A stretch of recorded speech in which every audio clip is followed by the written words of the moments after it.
भंडारा जिल्ह्यातील एका छोट्याशा गावात अंत्यसंस्कार सुरू होता. जवळपास 5,000 लोकांची गर्दी जमली होती. कुणी शोक व्यक्त करत होतं तर कुणी मोठ्या मोठ्याने रडत होतं. पण एका सेकंदात असं काहीतरी घडलं की 5,000 लोक तिथून गायब झाले. एक अशी घटना जी आजवर तुम्ही कधीच बघितली नसेल. स्मशानभूमीत अंत्यसंस्कार चालू होता पण एका सेकंदात 5,000 लोक गायब झाले. त्या स्मशानभूमीत त्यावेळेस कुणी रडत होतं, कुणी जुन्या आठवणीत हरवलं होतं. पण अचानक असं काही झालं की संपूर्ण स्मशानभूमी एका क्षणात रिकामी झाली. कोणाला काही समजायच्या आत तिथे फक्त जळणारी चिता एकटीच उरली होती. सुरुवातीला वाटलं एखादं भूत आलंय की काय, की एखादं जंगली जनावर आलं. पण जेव्हा स्मशानभूमीचा कॅमेरा चेक केला गेला तेव्हा त्या कॅमेऱ्यात जे दिसलं ते पाहून संपूर्ण महाराष्ट्र हादरला. जिथे 5,000 लोकांची अलोट गर्दी होती तिथे आता फक्त एकटी चिता जळत होती. शेवटचा निरोप द्यायलाही तिथे कोणी उरलं नव्हतं. मग नक्की काय घडलं त्या दिवशी, का 5,000 लोक एका सेकंदात गायब झाले? चला जाणून घेऊया या घटनेचा संपूर्ण सविस्तर रिपोर्ट. अंत्यसंस्कार चालू असतानाच एका सेकंदात 5,000 लोक गायब झाले. अशी घटना जी आजपर्यंत संपूर्ण महाराष्ट्रात कधीच घडली नव्हती. असं काय घडलं या घटनेत? ही घटना घडली विदर्भातील भंडारा जिल्ह्यात. भंडारा जिल्हा तसा तलाव आणि झाडाझुडपांनी नटलेला, पण यात निसर्गाच्या कुशीत बसलेल्या हरडौली नावाच्या एका लहानशा गावात ही घटना घडली. हरडौली नावाचे गाव होतं ज्या घटनेची चर्चा आजही पंचक्रोशीत केली गेली जात आहे. नेहमीप्रमाणे शांत असणारं हे गाव त्या दिवशीची दुपार तिथे शांत नव्हती, कारण की गावातील एक प्रतिष्ठित आणि सगळ्याशी आपलेपणाने वागणारे एक व्यक्तिमत्व मारुती काका यांचा जीवन प्रवास संपला होता.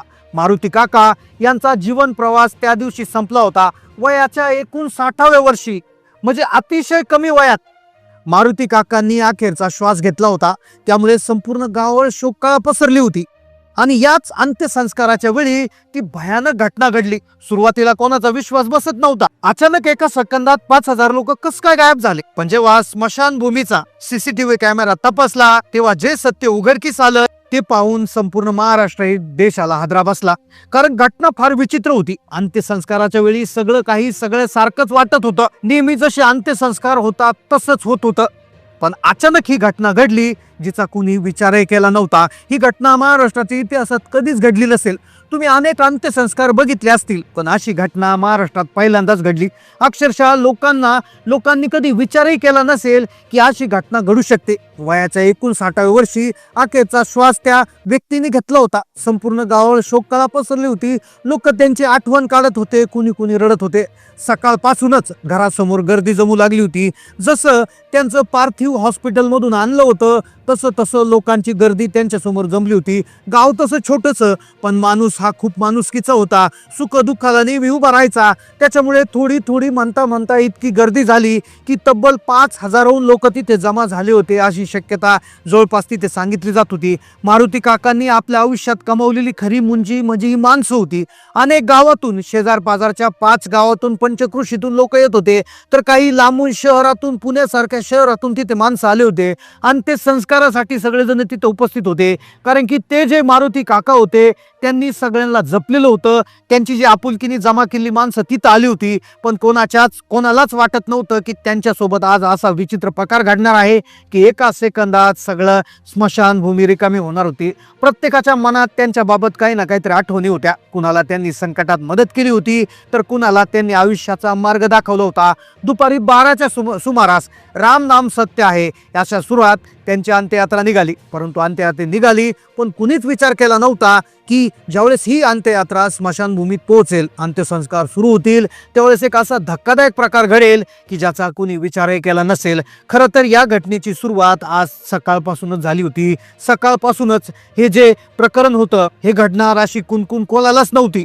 खरं तर ही अंत्ययात्रा जेव्हा निघाली, गल्लीबोळातील गावातून ती जात होती आणि हळूहळू गल्लीबोळातून ती बाहेर चालली होती. आता गावाबाहेर असलेल्या नदीकाठच्या स्मशानभूमीत पोहोचली.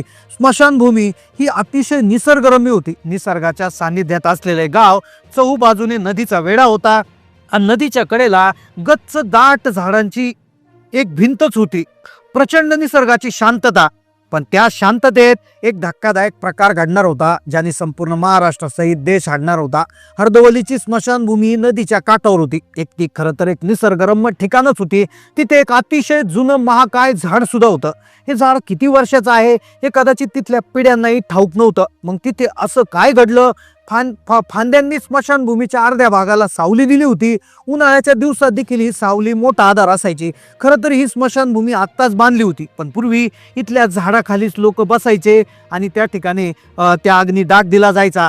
पण यावेळेस आता ती स्मशानभूमी बांधली असल्यामुळे काही जण स्मशानभूमीच्या आत बसले होते, तर काही जण झाडाच्या खाली बसले होते. उन्हाळ्याच्या दिवसात ही सावली खूप मोठा आधार असायची, पण ज्या झाडाच्या एका उंच फांदीवर एक मोठं संकट दडलेलं होतं. विदर्भातील या झाडाच्या नगरीमध्ये, या झाडांच्या गावामध्ये खूप शांतता होती, पण ही शांतता अशा प्रकाराने कोणी भंग होणार होती याचा कोणीही त्या ठिकाणी विचारही केला नव्हता. अक्षरशः संपूर्ण माणसाला एक धक्का देणारी घटना इथे घडणार होती. स्मशानभूमीमध्ये जवळपास 3 ते 4 हजार लोक, 5,000 लोक जमले होते. काहींनी गाड्या स्मशानभूमीच्या बाहेरच लावल्या होत्या, तर काहींनी गावातच गाड्या लावून पायी पायी स्मशानभूमीकडे आले होते. आता लोकांना वाटलं होतं अंत्यसंस्कार झाला की आपण त्या ठिकाणी निघून जावं. कोणाला कुठे जायचं होतं, कोणाला पुण्याला जायचं होतं, कोणाला नगरला जायचं होतं, तर काही लोक नागपूरहून देखील आले होते, तर काही तब्बल मुंबईहून देखील आले होते. प्रत्येकाला अंत्यसंस्कार झाल्यावर आपल्या घरी जायची घाई झाली होती, पण त्यांना माहिती नव्हतं की त्यांच्यासोबत असा धक्कादायक प्रकार होईल की एका सेकंदात आपण स्वतः गायब होऊ. कोणीच असा विचार केला नव्हता. अंत्ययात्रा जेव्हा तिथे पोहोचली तेव्हा त्या काकांचं पार्थिव चितेवर ठेवण्यात आलं. नातेवाईक आता अखेर शेवटचं दर्शन घेत होते. कुणी जे ओळखीचे लोक होते ते देखील हातात हार घेऊन आले होते. हार हातभर करत होते. कुणी हार टाकत होतं, कुणी फुले टाकत होतं, तर कुणी आपला माथा तिथे जाऊन टेकवत होतं. रडण्याचा, हुंदक्याचा आवाज वातावरणात मिसळला होता. आणि अखेर आपटेष्टांनी घाई केली.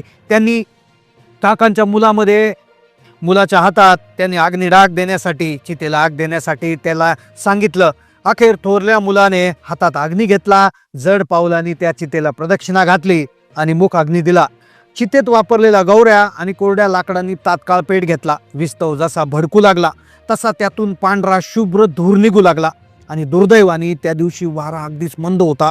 तो धूर जसा इथून जाऊन एका झाडातून जाऊन तो डायरेक्ट आकाशाकडे जात होता. जणू तो धूर काहीतरी सांगत होता की आता काहीतरी होणार आहे, आता काहीतरी विचित्र होणार आहे. पण लोक भरल्या डोळ्याने, जुन्या आठवणीने त्या धुराकडे पाहत होते. धूर इकडे तिकडे न पसरता सरळ वर रेषेत जाऊ लागला होता.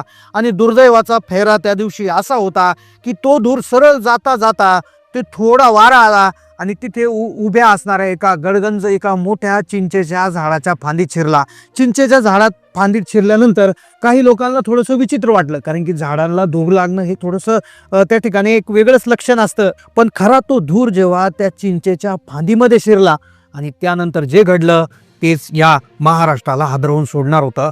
तो चिंचेच्या झाडाच्या फांदीत शिरला आणि तिथेच होतं एक मधमाशांचं पोळं. मधमाशांचं एक मोठं मोळ होतं. धुराचा वास आणि त्यातील उष्णता हळूहळू पसरली. ती उष्णता लागतेच. हजारो माशा एकाच वेळी वितरल्या. आता मधमाशांसाठी धूर म्हणजे शत्रूचं आक्रमण असतं. स्वतःचं घर आणि राणी यांना वाचवण्यासाठी मधमाशा हजारोंच्या संख्येने बाहेर पडल्या. एका क्षणात स्मशानभूमीत शांत वातावरणात असा प्रचंड आवाज घुमू लागला, जणू आकाशात काळे ढग खाली उतरत होते असं ते दृश्य होतं. पहिली माशी जेव्हा एका माणसाला चावली तेव्हा त्याला वाटलं काहीतरी टोचलं, पण दुसऱ्या क्षणी शेकडो माशांनी लोकांवर हल्ला चढवला. अरे बापरे, माशा उठल्या, पळापळा अशी एकच आरोग्य ठोकली. 5 मिनिटापूर्वी जिथं दुःख आणि शांतता होती तिथे आता भीषण हाहाकार उडाला होता. लोकांचं रडणं विसरून स्वतःचा जीव वाचवण्यासाठी ते धावू लागले होते. कोणी नदीच्या दिशेने धावलं, तर कोणी शेतातल्या विहिरीकडे. लोक चपला, टॉवेली, तर काही आपले जोडीदार नातेवाईक यांना विसरून जीवाच्या आकांतानं पळत होते. आता चितेजवळ उभ्या असणाऱ्या मुलांना आणि नातेवाईकांना तर अक्षरशः माशांनी वेढलं होतं. अग्नी देणारा मुलगा तिथेच कोसळला, पण मधमाशांचा डंक थांबत नव्हता. लोक अंगावरचे कपडे झडकत होते, पण माशा कपड्यातून हे डंक मारत होत्या. अनेक जण जवळच्या काटेरी झुडपात शिरल्या, अनेक जण धापाट टाकत गावातल्या घराकडे पळाले. लोक घरांचे दरवाजा खिडक्या लावून आत बसले, तर काही माशा घराच्या आत शिरल्या. स्मशानभूमीत विचित्र शांतता पसरली. अंदाजे 15 ते 20 मिनिटांनंतर स्मशानभूमी रिकामी झाली. तिथे फक्त एकच गोष्ट जिवंत होती, ती म्हणजे ती पेटती चिता. लाकडं कडकड जळत होती, पण त्यांना शेवटचा निरोप द्यायला एक माणूसही उरला नव्हता. स्मशानभूमीच्या परिसरात चपलांचे ढीग, लोकांचे पडलेले रुमाल, अर्धवट राहिलेले विधी निसर्गाच्या प्रकोपाची साक्ष देत होते.